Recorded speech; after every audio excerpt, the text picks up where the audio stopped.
नमस्कार मंडळी. आता आवाज आला. कसं वाटतंय भर पावसात आपण सर्वजण इथे आहोत. मला वाटतंय की जसं मगाशी सांगितलं गेलं की या पक्षासाठी राष्ट्रवादीसाठी आदरणीय शरदचंद्रजी पवार यांच्यासाठी आपण सगळे जमलेलो आहोत आणि त्यांच्याशी निगडीत पाऊस हा किती महत्त्वाचा वाटा कायमच पावसाचा असतो. तर जर साहेब भर पावसात मंचावर उपस्थित राहून भाषण करू शकतात तर मग आपण का नाही. म्हणून मी म्हटलं की आता जर का पाऊस आलाच आहे, वाद्य वाजू शकत नाही, तर आपला आवाज आपण लोकांपर्यंत पोहोचवूयात. आणि आल्या आल्या मी महिलांच्या या सुंदर विविध स्टॉल्सना भेट दिली. खूप सुंदर, खूप अप्रतिम असं आयोजन केलं गेलं आहे आणि अप्रतिम असे स्टॉल्स आहेत. सुंदर सुंदर वस्तू आहेत, खाद्यपदार्थांपासनं ते आभूषण अलंकार, घरातल्या काही वस्तू, डेकोरेशनच्या वस्तू, बांबूपासनं बनवलेल्या आदिवासी महिलांनी केलेल्या काही सुंदर वस्तू आहेत आणि भरपूर सुंदर व्हरायटी आणि अतिशय कमी आणि आपल्याला सगळ्यांना परवडेल अशा दरात ह्या स्टॉल्स साठी आलेल्या सर्व उद्योजक महिलांना खरंच मनापासून मला त्यांचं अभिनंदन करावंसं वाटतंय. आणि अर्थातच सर्व महिलांना इथे बचत गटाच्या माध्यमातून असू देत, लघु उद्योगाच्या माध्यमातून असू देत आणि स्वयंरोजगार त्यांना मिळावा यासाठी फक्त मार्गदर्शन नाही तर उत्तम व्यासपीठाची उपलब्ध करून दिलेला आहे राष्ट्रवादीच्या महिला. पाऊसही थांबला, मी बोलायला लागले म्हणून असा मला त्यांनी इशारा केलाय. पण मला खरंच खूप कौतुक वाटतंय कारण महिला सशक्तीकरण, महिला सबळीकरण आणि महिलांना त्यांचा हक्काचा व्यासपीठ मिळावा यासाठी आम्ही कलाकार मंडळी देखील आमच्या सिनेमाच्या माध्यमातून, आमच्या कामाच्या माध्यमातून, आमच्या कलाकृतीच्या माध्यमातून सांगत असतो, ते प्रयत्न करत असतो. पण अशा पद्धतीने जेव्हा मोठा व्यासपीठ उपलब्ध करून दिला जातो तेव्हा खऱ्या अर्थाने ज्यासाठी सगळ्या महिला झटत्या आहेत, झगडत्या आहेत, लढत्या आहेत, त्यांना एक उत्तम पद्धतीने इंडिपेंडेंट, आत्मनिर्भर स्वातंत्र्य मिळण्यासाठी हातभार लावणाऱ्या या सर्व आयोजकांचे मी मनापासून आभार मानते आणि अभिनंदन करते. अर्थातच सलुजाताई सुतार आणि संदीप भाऊ सुतार यांच्या मार्गदर्शनाखाली, यांच्या आयोजनाखाली आजच्या या मेळाव्याच्या निमित्ताने आपण सगळे जमलेलो आहोत. त्यामुळे त्या दोघांना आणि त्यांच्याबरोबर काम करणाऱ्या संपूर्ण राष्ट्रवादीच्या संघाला, नवी मुंबईच्या या संघाला खूप साऱ्या शुभेच्छा.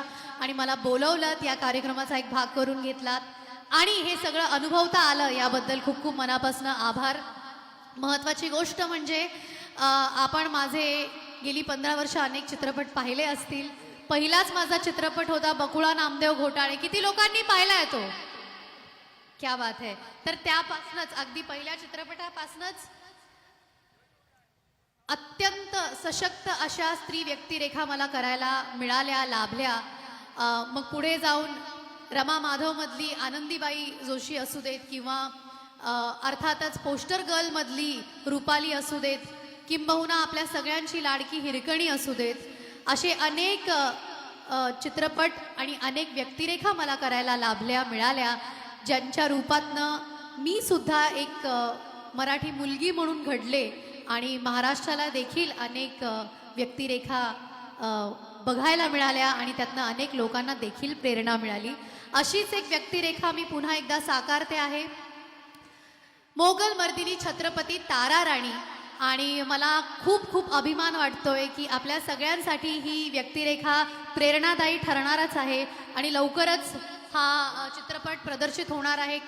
अजून वेळ आहे, नवीन वर्षाची सुरुवात कदाचित या चित्रपटाने होऊ शकेल. प्रमोशनला खूप वेळ आहे, पण मी प्रमोशन करत नाहीये आज इथे. महिला सशक्तीकरण याच्यावरती आपल्या सगळ्यांना मार्गदर्शन करायला अनेक मंडळी जमलेली असताना मला असं वाटते की तारा राणींविषयी बोलायला मला नक्कीच आवडेल. आपल्या सगळ्यांना माहीत असेल, जेव्हा छत्रपती शिवाजी महाराज, छत्रपती संभाजी महाराज, छत्रपती राजाराम महाराज राहिले नाहीत तेव्हा औरंगजेबाला वाटलं की आता मराठा साम्राज्य आपण काबीज करू शकतो, पण अशा वेळेला ही एक ठिणगी पेटली आणि सलग 9 वर्ष औरंगजेबाला टक्कर देणारी ही आपली मराठा राणी महाराणी तारा राणी यांनी 352 किल्ले पुन्हा एकदा मराठा साम्राज्यात आणले आणि दाखवून दिलं की मराठा साम्राज्य हे काही कोणी घेऊन जाऊ शकत नाही. आणि अशा या ताराबाईंचा इतिहास मोठ्या पडद्यावरती लवकरच येणार आहे. आणि मला पुन्हा एकदा सांगताना अभिमान वाटतोय की ही व्यक्तिरेखा मला साकारायला मिळाली आहे आणि आपण सर्वजण इथे जमलो आहोत. मला वाटतंय मी माझ्या 2 शब्दाला इथे पूर्णविराम देण्यापूर्वी 2 शब्दांना तुम्ही पूर्णविराम देऊ नका, कारण तुमचे शब्द चालू असल्यामुळे पाऊस थांबलेला आहे आणि हा जोपर्यंत पवार साहेब येत आहेत तोपर्यंत हा पाऊस असाच थांबणार आहे. तोपर्यंत मी बोलत राहीन. तोपर्यंत बोलू नका. आपण कार्यक्रमाला निश्चित सुरुवात करणार आहोत, परंतु प्रत्येक घरामध्ये एक हिरकणी असते. हो. आणि तुमचा हिरकणीमधला नेमका अनुभव कसा आहे तो थोडासा आमच्या रसिक प्रेक्षकांना आणि आमच्या सामाजिक कार्यकर्त्यांना या ठिकाणी आपण व्यक्त करा. कारण हिरकणीप्रमाणेच प्रत्येक स्त्री ही घरामध्ये आपलं काम करत असते. त्याचबरोबर ज्यांच्या निमंत्रणाला आपण मान देऊन या ठिकाणी उपस्थित आहात त्या सलुजाताई सुतार मला वाटतं आपण त्यांना मंचावर येण्याची सांभाळत विनंती करूया. संपूर्णपणे वॉर्ड सांभाळतायत आणि आता आदरणीय पवार साहेबांच्या मार्गदर्शनाखाली सुप्रियांच्या मार्गदर्शनाखाली संपूर्ण नवी मुंबई महिला जिल्हाध्यक्ष म्हणून देखील अतिशय उत्कृष्टरित्या कार्य करत आहेत. तर थोडंसं हिरकणीमधला आपण अनुभव सांगा. निश्चित आपण या ठिकाणी तारा राणींचा संदर्भ उल्लेख केला. महिला किती पराक्रमी आहेत याचा इतिहास खरं तर जिजाऊ महाराजांपासून देखील सुरू करू शकतो आपण. कारण छत्रपती शिवाजी महाराज ज्या वेळेस आग्र्याच्या कैदेमध्ये होते त्यावेळेस जिजाऊ महाराजांनी इथून एकही किल्ला मोगलांच्या किंवा आदिलशाहीच्या हातामध्ये न देता अजून एक किल्ला मिळवलेला होता. आणि त्यानंतर संभाजी महाराज ज्यावेळेस 8 वर्ष सलग घोड्यावरती युद्ध करत होते त्यावेळेस येसूबाईंनी देखील संपूर्णपणे रायगडवरचा आर्थिक संपूर्णपणे व्यवहार प्रत्येक किल्ल्यावरचा अगदी यशस्वीरित्या पार पाडलेला होता. अशा प्रकारचा हा महिलांचा इतिहास हा सातत्यपूर्ण आलेला आहे. अगदी आपण आदर्शयुक्त पाहिलं तर पुण्यश्लोक अहिल्याबाई होळकर यांचं जर आपण संपूर्ण उत्तर प्रदेश किंवा उज्जैन या ठिकाणी जर आपण पाहिलं तर फार यशस्वीरित्या कार्य त्या ठिकाणी आपल्याला पाहायला मिळेल. अशाच प्रकारचं कार्य प्रेरणा देणारं आदरणीय पवार साहेबांच्या माध्यमातून या ठिकाणी महिलांसाठी प्रेरित करण्यासाठी विशेषतः आज या ठिकाणी बचत गटाने देखील आपण समोर पाहताय की सक्षमीकरण महिलांचं होण्याकरता त्यांचे स्टॉल देखील त्या ठिकाणी आहेत आणि पवार साहेब त्या ठिकाणी भेट देणार आहेत. आपला अनुभव हिरकणीमधला आपण थोडासा या ठिकाणी शेअर करा. त्यानंतर तोपर्यंत आमचे वादक तयार होतील. हिरकणीमधला अनुभव खरं तर खूप मोठा आहे. तो आता इतक्या थोडक्यात सांगता येणार नाही. पण एक गोष्ट निश्चित आहे की आपल्या सगळ्यांना माहिती आहे की जेव्हा जेव्हा बिकट परिस्थिती असते तेव्हा तेव्हा कायमच स्त्रीने इतिहास घडवलेला आहे.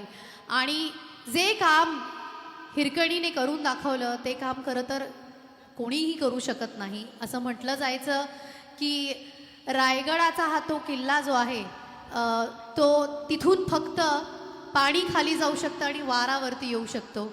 आणि अशा वेळेला जेव्हा इंदुलकरांनी सांगितलं की हा किल्ला कोणीही सर करू शकत नाही, हा गड कोणीही सर करू शकत नाही, तेव्हा केवळ आणि केवळ एका आईने तो पराक्रम करून दाखवला. आणि मला असं वाटतं की फक्त महाराष्ट्रातील नाही तर जगातील आई एक अशी व्यक्ती आहे किंवा आई एक अशी शक्ती आहे जी अशा पद्धतीचा पराक्रम करून दाखवू शकते. त्यामुळे ही व्यक्तिरेखा साकारत असताना फार मोठी जबाबदारी होती. कारण आपल्याला जरी हिरकणी हा एक छोटासा पुस्तकातला धडा असला, ही कविता असली, तरी सगळ्यांना एक आपुलकी एक जवळीक होती. पण तरीही हिरकणीबद्दल फारशी माहिती नव्हती. असं म्हटलं जातं की ती कदाचित दंतकथाही असू शकते, पण तरीही हिरकणी बुरुज हा उभा आहे आणि आजही तो हिरकणीचा इतिहास सांगतो आहे. त्यामुळे त्यावेळेला जेव्हा आम्ही हा चित्रपट करायचा ठरवला तेव्हा सगळ्यांच्या मनामनातली ही हिरकणी कशी असेल, तिच्यासमोर आलेली आव्हानं कुठली असतील आणि त्या आव्हानांना ती कशी सामोरी गेली असेल, या सगळ्या काल्पनिक गोष्टी घडवून आणि प्रत्येकाला ती हिरकणी तरीही खरी वाटावी, हा जो एक मोठा आव्हान आमच्यासमोर होता तो मला असं वाटतं संपूर्ण संघाच्या बरोबरीने आम्ही पेलवू शकलो. आणि त्या चित्रपटाने पुन्हा एकदा इतिहास घडवून दाखवला.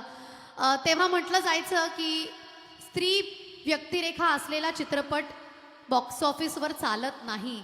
पण आम्ही 2-3 वर्ष खरं तर अनेक निर्मात्यांकडे गेलो की तुम्ही हा चित्रपट प्रोड्यूस करा आणि तेव्हा ते धाडस दाखवायला कोणीही तयार नव्हतं, पण हिरकणीने करून दाखवलं की स्त्री व्यक्तिरेखा असलेला चित्रपट महाराष्ट्रात धुमाकूळ गाजवू शकतो.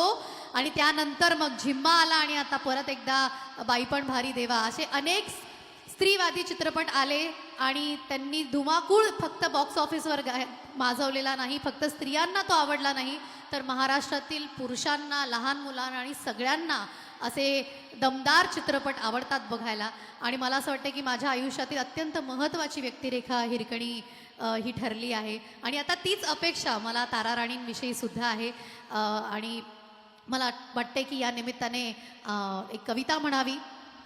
पाऊस पडतो आहे आणि ताराबाईंविषयीची एक कविता आपल्या सगळ्यांना कदाचित माहिती असेल, आपण वाचली असेल, ऐकली असेल. आणि मला असं वाटतं की त्या कवितेवरती शेवट करावा, तुमची आज्ञा असेल तर.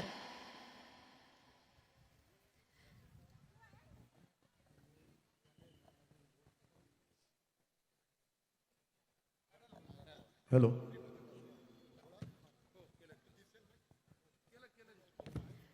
दिल्ली झाली दीनवाणी, दिल्ली पतीचे गेले पाणी, ताराबाई राम राणी भद्रकाली कोपली.